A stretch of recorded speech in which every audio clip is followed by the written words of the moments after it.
नमस्कार. आज आपण दिव्यांग सहाय्यक पोर्टल या पोर्टलची पूर्णपणे माहिती घेणार आहोत. याबाबत मला अशा बऱ्याच विनंती आलेल्या आहेत की दिव्यांग सहाय्यक पोर्टल आपण तर चालू केलं आहे, परंतु ते वापरण्यासाठी नागरिकांना त्याच्याबद्दल मार्गदर्शन हवं आहे.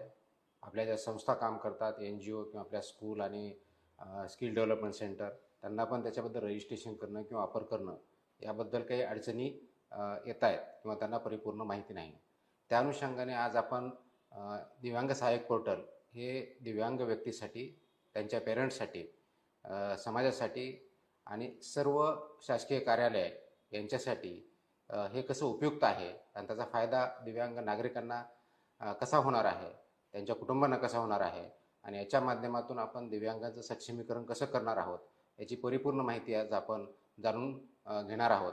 त्यासाठी याचा एक डेमोही आपण ऑर्गनाईज करत आहोत, ज्याच्या माध्यमातून आपल्या सर्वांना समजेल की निश्चितच हा दिव्यांग सहाय्यक पोर्टल एक ट्रान्सफॉर्मेटिव्ह पोर्टल आहे, ज्याच्यामुळं खूप दिव्यांग महाराष्ट्रातल्या सर्व दिव्यांग व्यक्तींना याचा फायदा होईल.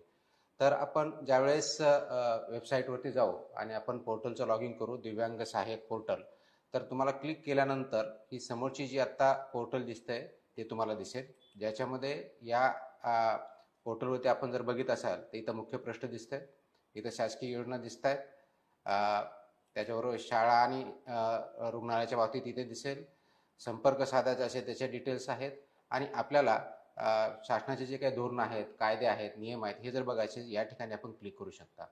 ज्यावेळेस आपण ह्या पोर्टलचा वापर करण्याचा विचार करतो तर प्रथमतः जो दिव्यांग व्यक्ती ज्याला वापर करायचा आहे, त्याला शासनाच्या योजनाबद्दल पूर्णपणे माहिती घ्यायची आहे आणि शासनाच्या योजनेचा फायदा करून घ्यायचा आहे. त्यांनी इथं आल्यानंतर आपल्या राईट हँड साईडला आपल्या बघा लॉग इन दिलेलं आहे आणि या लॉग इनमध्ये आपण नागरिक लॉग इन म्हणून क्लिक जर केलं तर आपल्याला आपली माहिती आपल्याला भरायची आहे. पण त्याचबरोबर लॉग इन केल्यानंतर तुम्हाला समोर जो स्क्रीन दिसेल तो अशा पद्धतीचा असेल की दिव्यांग सत्यापन अशी तिथं एक स्क्रीन दिसेल आणि त्याच्यामध्ये आपल्याला विचारलं झालं आहे की तुमच्याकडे UDID कार्ड आहे का, आणि आपल्याकडे जर UDID कार्ड असेल तर त्याच्यावरती होय माझ्याकडे UDID कार्ड आहे याच्यावरती क्लिक करायचं. हे क्लिक केल्यानंतर आपल्याला समोर विचारलं जातं की आपला UDID जो क्रमांक आहे तो इथं लिहा. तो जर आपण लिहिला त्याच्याखाली आपली जन्मतारीख विचारली जाते, जी की UDID वरती दिलेली आहे किंवा तुमची जन्मतारीख आहे ती इथं पूर्ण डेट, मंथ आणि इयर ह्या फॉर्मॅट द्यायची. हे दोन गोष्टी भरल्यानंतर OTP पाठवा याच्यावरती क्लिक करायचं आणि OTP पाठवा असं क्लिक केलं की आपल्या मोबाईलवर तो OTP येईल. हा OTP आला म्हणजेच आपलं इथं रजिस्ट्रेशन झालं हे अपेक्षित आहे. कारण आपण ज्यावेळेस या दिव्यांग पोर्टलचा वापर करायचा आहे आणि याच्यामधून वेगवेगळ्या सेवा किंवा वेगवेगळ्या योजनासाठी आपल्याला अप्लाय करायचं आहे, त्यावेळेस या पोर्टलवरती आपलं रजिस्ट्रेशन बंधनकारक आहे. त्यासाठी आवश्यक गोष्ट जी आहे तो आपला UDID क्रमांक हा आहे, UDID कार्ड हे आहे. आणि म्हणून तो UDID कार्ड जोपर्यंत आपण त्याचा नंबर याच्यामध्ये फीड करणार नाही आणि आपले डेट ऑफ बर्थ ही करणार नाही आणि त्याच्या माध्यमातून एक वेळेस रजिस्ट्रेशन करणार नाही, तोपर्यंत आपल्याला याच्यावरती रजिस्टर होता येणार नाही. आणि आपण या पोर्टलवरती जर रजिस्टर झाला नाहीत तर आपल्याला या योजनासाठी जे अप्लाय करायचं आहे, अर्ज जो करायचा आहे त्याची अर्ज करण्याची प्रक्रिया फक्त इथूनच सुरू होत असल्यामुळे रजिस्ट्रेशनशिवाय आपल्याला करता येणार नाही.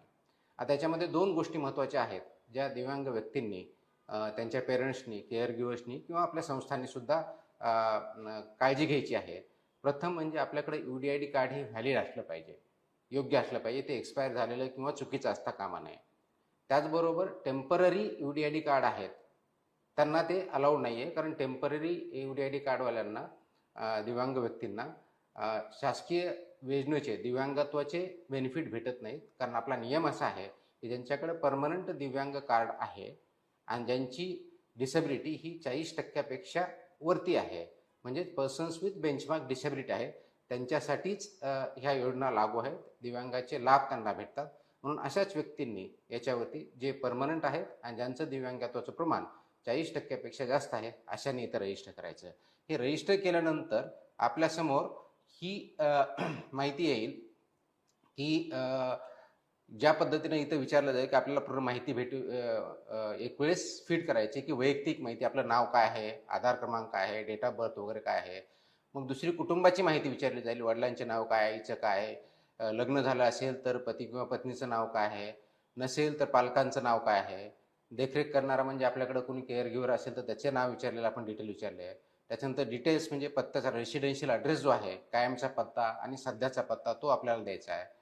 सामाजिक आणि आर्थिक परिस्थिती याबद्दल विचारलं आहे, शिक्षण किती झालेलं आहे, व्यवसाय काय आहे का, वार्षिक उत्पन्न किती आहे, बँक खात्याचे डिटेल्स याचे विचारले आहेत की ज्यावेळेस आपल्याला योजनामधून डायरेक्ट बेनिफिट आपल्या अकाउंटमध्ये येणार आहे त्यासाठी बँक डिटेल्स विचारलेले आहेत. मग त्याच्यानंतर आपल्या दिव्यांगत्वाचा तपशील विचारलेला आहे. प्रवर्ग कोणता आहे, परमनंट आहे का टेम्पररी आहे, विशिष्ट त्याचं जी कॅटेगरी आहे ती कोणती आहे, पर्सेंटेज किती आहे आणि UDID क्रमांक किती आहे. आणि त्याखाली आपले एक वेळेस जे काही डॉक्युमेंट आहे तिथं हे अपलोड करायचे आहेत. हे एक वेळेस झालं की आपला हा प्रोफाईल तयार होतो, तो असा असतो ज्याला आपण तुमचं माझी माहिती या कॉलममध्ये आपण बघतो. ही माझी माहिती जी आहे ही आपण इथं बघतो. हा तो आपल्या समोर जो दिसत आहे तो आपल्याच विभागामधील एक अंडर सेक्रेटरी, ज्याला अवर सचिव म्हणतो, ते आहेत. ते दिव्यांग आहेत. त्यांचा आम्ही प्रोफाईल तयार करून आपल्याला दाखवलेला आहे. त्याच्यामध्ये आपल्याला तिकडे नाव दिसत असेल, नावाबद्दल त्यांचे डिटेल्स दिसत असतील आणि त्यांची पूर्ण डिटेल माहिती आहे. आता हे 21 प्रोफाईल झाल्यानंतर सर्वात महत्त्वाची ज्या पोर्टलची महत्त्वाची बाब जी आहे इथं आपल्याला दिसेल. हे 21 पोर्टल झालं की मग आपल्याला कोणत्या योजनेस आपण पात्र आहात, कोणत्या योजनेस आपण पात्र आहात म्हणजे एलिजिबल फॉर विच स्कीम्स हे आपल्याला दिसतं. हे आपल्या लेफ्ट हँड साईडला जर बघितलं माहिती आपली माहिती माझी माहिती जी आहे ही इथं आपल्याला दिसेल. त्याच्याखाली आपण पात्र योजना याच्यावरती जर क्लिक तर या व्यक्तीला ज्यांनी जी माहिती आपण भरलेली आहे, जे पोर्टलवरती आपण अपलोड केलेली आहे, त्या आधारे IT च्या माध्यमातून AIच्या माध्यमातून आपली योजनाचे क्वालिफिकेशन किंवा निकष काय आहेत आणि आपली पूर्ण जी प्रोफाईल आहे याच्यातली माहिती याचा अनालिसिस करून आपल्यासाठी एलिजिबल असलेल्या स्कीमची लिस्ट आपल्याला समोर दिसते. आणि ही लिस्ट एक वेळ समोर दिसली की मग त्याचे डिटेल्स आपल्याला जर बघायचे असेल तर आपण क्लिक करू शकता की पहा व अर्ज करा असं आपण म्हणतो.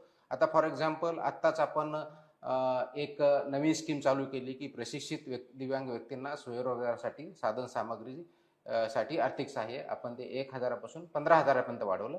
ती योजना आहे. आता याच्यात आपण पहा आणि अर्ज करा असं जर म्हटलं तर याच्यावर क्लिक केल्यानंतर आपल्या योजनेविषयी पूर्णपणे माहिती इथे दिसते. पहिला माहिती अशी भेटते की पात्रतेचे या योजनेचे निकष काय आहे. उत्पन्नाची मर्यादा इथे दिलेली नाहीये, म्हणजे कितीही उत्पन्न असेल तरी चालेल. वयोमर्यादा हे 18 वर्षाच्या वरती पाहिजे. किमान दिव्यांगत्व 40% पाहिजे. शासकीय संस्थेतून प्रशिक्षण पूर्ण केलेलं पाहिजे आणि रहिवासी पुरावा पाहिजे. लाभांचे हक्क काय तर आपल्याला 15,000 रुपये लाभांचे हक्क याच्यातून भेटतात. त्याच्यामधून त्याच्यामध्ये राज्य महाराष्ट्र आणि उपकरण खरेदी आहे. त्याबरोबर आवश्यक कागदपत्रे जे आहेत तर ते आवश्यक कागदपत्रे दिलेले. ही माहिती आपल्याकडे ठेवली की मग आपल्याला जर अर्ज करायचा असेल तर पोर्टल पुढे जा असं म्हणतो, आपली अर्ज करण्यास तयार आहात का असा प्रश्न विचारला जातो. आणि त्या अर्ज करण्याकडे तयार झाल्यानंतर हे डॉक्युमेंट असल्यानंतर आपण क्लिक करा. क्लिक केल्यानंतर आपल्याला जी माहिती आपण प्रोफाईलमध्ये भरलेली होती ती परिपूर्ण माहिती परत भरण्याची गरज येत नाही, कारण ही पूर्ण ती IT च्या AIच्या माध्यमातून फेच केली जाते बॅकएंडला. आणि ती फेच केल्यानंतर हा पूर्ण माहिती आपल्याकडे दिसते. अर्जामधली जी माहिती ते पूर्ण इथं आपल्याला आलेली दिसेल. आणि मग याच्यामध्ये आपल्याला जी फक्त ॲडिशनल काही माहिती मागितली असेल त्या योजनेच्या अनुषंगाने तेवढीच भरायची असते. आता इथं आपल्याला हे डिक्लेरेशन करायचं आहे की I have red accepted conditions वगैरे, आणि अपलोड नेक्स्ट डॉक्युमेंट म्हटलं की आपल्याला नेक्स्ट डॉक्युमेंटमध्ये आपल्याला जाता येतं आणि मग आपल्याला सबमिट जे करता आपल्याला तो ॲप्लिकेशन फॉर्म सबमिट करता येतो. तर असं जर आपण बघितलं तर आपल्याला कोणत्याही योजनेमध्ये माहिती भेटू शकते. त्याची आपण अर्ज करू शकता आणि इमिजिएटली त्याच्यावरती आपण अप्लाय केल्यानंतर तो अर्ज शासकीय कार्यालयात ज्या अधिकाऱ्याकडे जाणं अपेक्षित आहे त्या अधिकाऱ्याकडे जातो. म्हणजे एवढी सुटसुटीत, सरळ, साधी, अगदी कोणत्याही व्यक्तीला समजेल अशा प्रकारची आपण ही प्रक्रिया केलेली आहे. हे करण्याचा एवढाच अर्थ आहे की दिव्यांग व्यक्तींना कुणाकडेही कुणावरतीही अवलंबून राहता कामा नये. कोणत्याही कार्यालयात जाण्याची गरज पडू नये. कोणत्याही अधिकाऱ्याला भेटण्याची गरज पडू नये, जेणेकरून तो स्वतः व्यक्ती किंवा त्यांचे पेरेंट्स याच्या माध्यमातून आपण तो शासकीय योजनेचा लाभ घेऊ शकतो. म्हणून आपल्या पात्र योजना त्यासाठी ज्या आवश्यक आहेत, समजा दुसरी आपण उदाहरणार्थ जर घेतली, दिव्यांग व्यक्तींना सामाजिक सुरक्षा अंतर्गत विवाह प्रोत्साहन योजना, ज्याचा आपण लाभ 1.5 लाख ते 2.5 लाखापर्यंत केला आहे. त्याच्यावरती अर्ज आपण केला तर आपल्याला परत तेच गोष्ट दिसेल. आपण परत त्याच्याकडे पोर्टलकडे अप्लाय करायचं जर म्हटलं तर अप्लाय केल्यानंतर आपल्याला हे अर्ज दिसेल. अर्ज केल्यानंतर आपल्याला इथं ॲक्सेप्ट करायचं आहे. कंटिन्यू फॉर ॲप्लिकेशन म्हटलं की आपल्याला पूर्ण पुढची माहिती दिसेल आणि सबमिट ॲप्लिकेशन इथं दिसतं. सबमिट क्लिक केलं की तो अर्ज सबमिट होतो आणि सबमिट झाल्यानंतर तो अर्ज जिल्हा कार्यालयाला किंवा कमिशनरकडे जे आम्ही सिस्टम ठरवलेले आहे त्याप्रमाणे तिथं अर्ज जातो. आणि पर्याय तिथं अर्ज केल्यानंतर मग आपल्याला हे कळेल की आपला अर्ज कुठं आहे. तर आपल्याला त्याच्या खाली जो कॉलम दिसतो लेफ्ट हँड साईडला तिथं अर्ज केलेल्या योजना. तर आपण जर 2 योजनाला अर्ज केलेला असेल तर ते आपल्याला इथं दिसेल की आपला अर्ज कधी दिलेला आहे, त्याचा तपशील पाहायला भेटतो. जो कोणत्या आता याच्यामध्ये आम्ही फॉर्म भरून ठेवला होता की त्याच्यामध्ये 4 मार्चला अर्ज केलेला आहे आणि मग त्याची सद्यस्थिती काय आहे, किंवा सामाजिक सुरक्षा दुसऱ्या योजनेमध्ये 26 फेब्रुवारीला अर्ज केलेला आहे. तर ही सध्या त्या अर्जाची स्थिती काय आहे, कोणत्या कार्यालयात आहे, जसे ज्या ठिकाणी दिसेल ती माहिती आपल्याला भेटेल. आणि कार्यालय प्रमुखांनी किंवा जे कार्यालय आहे त्यांना ते वेळेचं आम्ही बंधन घातलेलं आहे. त्या वेळेमध्येच त्या अर्जावरती निर्णय घ्यायचा आहे, जेणेकरून आपल्याला वेळेत सुविधा भेटतील आणि शासकीय सेवेचा लाभ आपल्याला घेता येईल. त्याच्यामुळे आपल्याला अर्ज केलेल्या योजनासुद्धा इथं माहिती भेटेल. आता आपल्याला असं लक्षात आलं की नाही आपल्याला काही कंप्लेंट करायची किंवा तक्रार करायची, तर त्याच्या खाली कॉलम बघितला तक्रार निवारण पद्धती आहे. आणि मग तक्रार निवारण जर आपण करायचं असेल तर आपला एक वेळेस मोबाईल केल्यानंतर तक्रार करू शकता. तक्रार केल्यानंतर त्याचं स्टेटस काय आहे हे कळतं.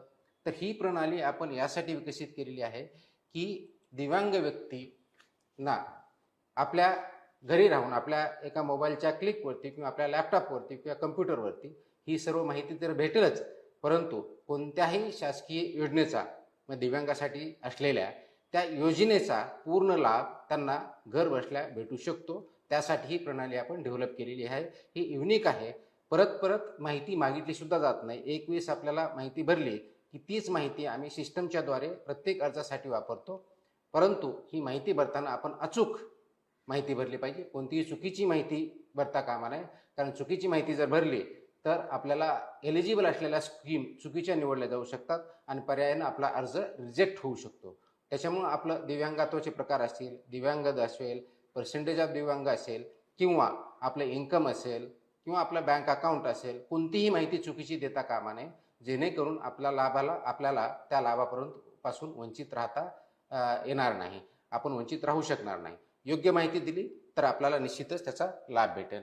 आता हे आपण जर बघितलं तर हे लक्षात येतंय की हे किती युजफुल आहे, इझी आहे आणि हे मराठी आणि इंग्लिश दोन्ही भाषामध्ये आहे. त्याच्यामुळे आपण कोणतीही भाषा त्याच्यामध्ये यूज करू शकता.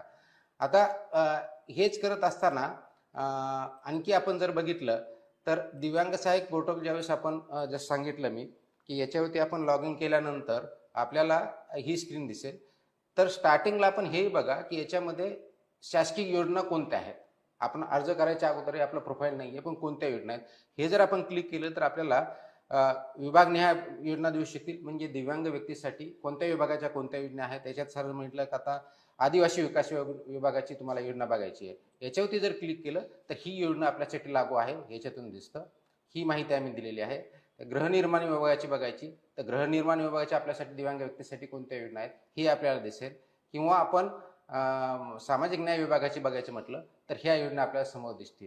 ही माहिती आम्ही व्यवस्थितपणे यासाठी केलेली आहे की दिव्यांग व्यक्तींना शासकीय विभागाच्या वेगवेगळ्या ठिकाणी कार्यालयात जाण्याची गरज पडू नये. फक्त दिव्यांग विभागाच्याच योजना इथं माहिती आहे असं नाही, तर शासनाच्या सर्व विभागाच्या योजना ज्या दिव्यांगासाठी आहेत त्याची माहिती सुद्धा आपण इथं पूर्णपणे दिलेली आहे. त्याच्यामुळे आपण ते जर बघितलं तर ती माहिती आपल्याला भेटेल. आपल्याला असं करायचं आहे की स्त्री किंवा पुरुष यांच्यापैकी कोणते एलिजिबल आहेत, तर आपण फक्त त्याच्यामध्ये चूज करायचं. स्त्री आहे त्यांच्यासाठी स्कीमची योजना इथं आपल्याला दिसेल. किंवा आपल्याला फक्त राज्य शासनाचे करायचे तर फक्त राज्य शासनाची योजना आपल्याला माहिती इथं भेटेल. किंवा फक्त केंद्र शासनाकडे जायचं तर केंद्र शासनाची योजना आपल्याला इथं माहिती भेटेल. एवढी सुटसुटीत सहज अगदी आपण मोबाईलवर कसं एखादा हे करत असताना व्हॉट्सअप बघत असताना कुणाचा मेसेज जसा बघतो तशा पद्धतीचं हे पोर्टल आम्ही केलेलं आहे, जेणेकरून नागरिकांना आणि विशेष करून दिव्यांग नागरिकांना याचा फायदा सहजरित्या घेता यावा, त्यांना भेटावं, त्यांचा कोणत्याही प्रकारचा त्रास होऊ नये ही त्या पाठीमागची भूमिका आहे. ही योजना आपल्याला दिसेल. आता याच्यामध्ये दुसरी एक आणखी महत्त्वाची बाब जी आम्ही केलेली आहे तर त्याच्यामध्ये बऱ्याच वेळेस असे दिव्यांगाचे पालक आहेत, त्यांची आई वडील आहेत, त्यांना हे माहीत नसतं की आपल्या मुलाला किंवा मुलीला आपल्या पाल्याला जवळपास कोणती शाळा आहे का, स्पेशल स्कूल म्हणतो ज्याला आपण, किंवा तिथं काही एखादं सेंटर आहे का, ही माहिती नसते. तर आपल्याला इथे हे देशामध्ये 12वरती देशात शाळा आणि रुग्णालय शोधा. म्हणजे आपल्या जवळपास अशी काही फॅसिलिटी आहे का जिथं आपल्याला माहिती भेटेल. तर इथं जर क्लिक केलं तर आपल्याला इथं विचारलं जातं की आपल्याला काय जवळीनुसार म्हणजे नियर तुमच्या काय काय फॅसिलिटी आहे ती बघायची, शोधायची. तुम्हाला कोणत्या जिल्ह्यातली, आता मी इथं मुंबईत आहे म्हणून मुंबई सिटीमधलं क्लिक करतो आणि मला त्याच्यामधले समजा हॉस्पिटल शोधायचे आहेत, म्हणजे जिथं सर्टिफिकेट भेटते UDIDचं अप्लाय करायचं असतं. हे मी क्लिक केलं आणि मी लागू केलं तर मला इथं सरळ सरळ डाव्या हाताला दिसतं जे हॉस्पिटल दिसतंय, सेठ गोवर्धन हे हॉस्पिटल दिसतंय, ही सगळी लिस्ट इथं दिसते आणि या बाजूला आपल्याला मॅप पण दिसतो. त्याच्यापैकी आपल्याला हेही माहिती पाहिजे की आपल्याला कसं जायचं आहे. तिथं जर क्लिक केलं तर गुगल मॅप्समध्ये आपल्याला ओपन करता येतं आणि गुगल मॅप्सवरती आपल्या घरापासून कसं अंतर जायचं हे सगळं आपल्याला दिसतं. लोकेशन शेअर करता येतं. एवढी सरळ साधी आपण सुटसुटीत हे पोर्टल केलेलं आहे, जेणेकरून नागरिकांना आणि विशेष करून दिव्यांग नागरिक, त्यांचं कुटुंब यांना कोणत्याही प्रकारचा त्रास होणार नाही, कुणाकडे माहिती मागण्याची गरज पडणार नाही आणि याच्यातही काही अडचण असेल तर डेफिनेटली आपण आपलं कार्यालय त्यांना मदत करायला सरळ तत्पर असतं. त्याच्यामुळं इथं समजा रुग्णाची आपल्या शाळा विचारायची तर आपल्या शाळेची माहिती भेटेल की जिथे की आपल्याला जायचं आहे, आपल्या मुलाच्या विषयी विचारायचं आहे आणि याची तिथं आपण नाव दिलेलं आहे, त्यांचा तिथला नंबर जो आहे तो दिलेला आहे, प्रिन्सिपलचं नाव दिलेलं आहे किंवा तिथला हेड ऑफ द इन्स्टिट्यूट त्याचं नाव दिलेलं आहे आणि किती अंतर आहे आपण जिथं राहता किंवा जिथून जायचं आहे आपल्याला ते सर्व दिसलं आहे. नकाशावर शोधा म्हटलं की नकाशावर आपल्याला दिसतो. तर ही सुविधा आपण विशेष करून दिव्यांग व्यक्ती, त्यांचं कुटुंबीय यांच्यासाठी दिलेलं आहे आणि नागरिकांसाठी की आपल्या आजूबाजूचा आपल्या संस्था कोणत्या आहेत हे जर आपण केलं तर निश्चितच याचा फायदा आपल्या दिव्यांग नागरिकांना होणार आहे. अशा दृष्टीनं आपण हे सुविधा उपलब्ध करून दिलेली आहे. आता हे करत असताना जसं मी फाइंड नियर बाय सांगितलं, तर त्याचबरोबर आपल्याला परत आणखी पुढची जर माहिती घ्यायची तर हे आपल्याला दिसेल की ह्या पोर्टलवरती त्याच्या पुढे जर आपण बघितलं तर कायदे, नियम, धोरण या बाबतीत आपल्याला बघायचं आहे. शासन परिपत्रक इथं क्लिक केल्यानंतर आपल्याला हे कायदे समोर दिसतात, नियम आपल्याला दिसतात, धोरणे दिसतात. याच्यावरती क्लिक केलं की आपल्याला डिटेल त्याची माहिती भेटेल, जेणेकरून आपल्याला कोणत्याही योजनाबद्दल माहिती पाहिजे असेल ती सुद्धा इथं अवेलेबल आहे. अशा पद्धतीचं एक सुटसुटीत आपण हे पोर्टल केलेलं आहे. हे पोर्टल करण्यापाठीमागचा उद्देशच एवढा आहे की आपल्याला कुणाकडेही जाण्याची गरज पडू नये. आपले हक्क आपल्याला माहीत असावेत आणि ते वापरण्यासाठी आणि त्याचा यूज करण्यासाठी आपल्याला ह्या पोर्टलच्या माध्यमातून ते करून घेता यावेत अशी अपेक्षा आहे. आणि म्हणून याचं नाव सुद्धा आम्ही केलेलं आहे दैवांग सहाय्यक पोर्टल. हे आपल्याला सहाय्य करण्यासाठी आहे, आपला स्वाभिमान वाढवण्यासाठी आहे आणि आपल्याला स्वाभिमानाने जगता यावं यासाठी सर्व सुविधा आपल्यापर्यंत एका क्लिकवरती अवेलेबल व्हाव्यात या दृष्टिकोनातून आहे. हे आपण सर्वांनी वापरावं पोर्टल